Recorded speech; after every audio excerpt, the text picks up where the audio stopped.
On this virtual tour stop, I'm going to introduce you to the concept of mesophication. So mesophication, and this was really brought to attention by a publication put out by Nowacki and Abrams, and I'm really sorry if either of you see this and I've mispronounced your name. My last name is Schnocky, so I get it. But basically what we're talking about with regard to mesophication is a shift of the mid-story component in these historically, fire-maintained upland hardwood stands. They had frequent fire that ran through, and that did a pretty good job of keeping more mesophytic, moisture-loving species like red maple and American beech and stuff like that. It's suppressed them. It made them a little less competitive than they would be in a higher moisture site.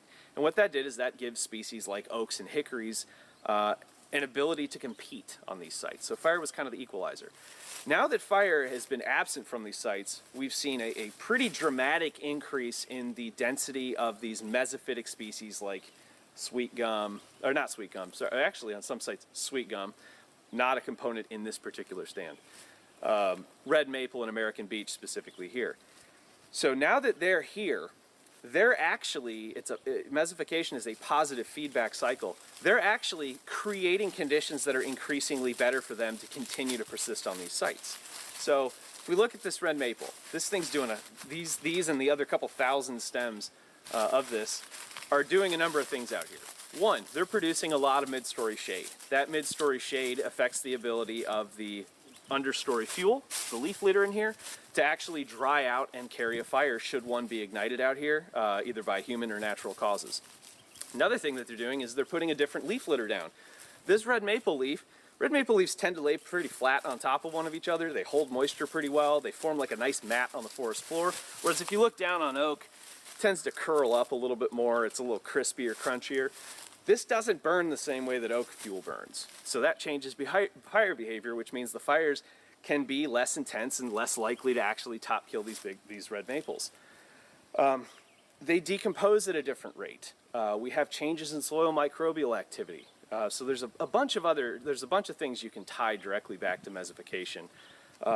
Another thing, this mid-story layer changes basically temperatures within the mid-story. It changes wind speeds within the mid-story, which again affects drying rates and fire behavior. So it has all sorts of effects.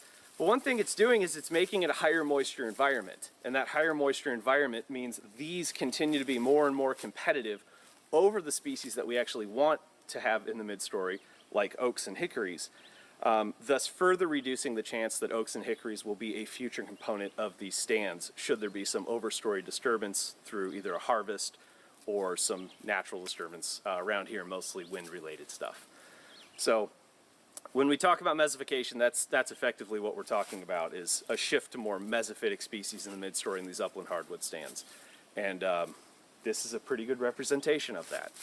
So I'm going to move on to some videos showing some treatments that we're implementing to try to fix this problem.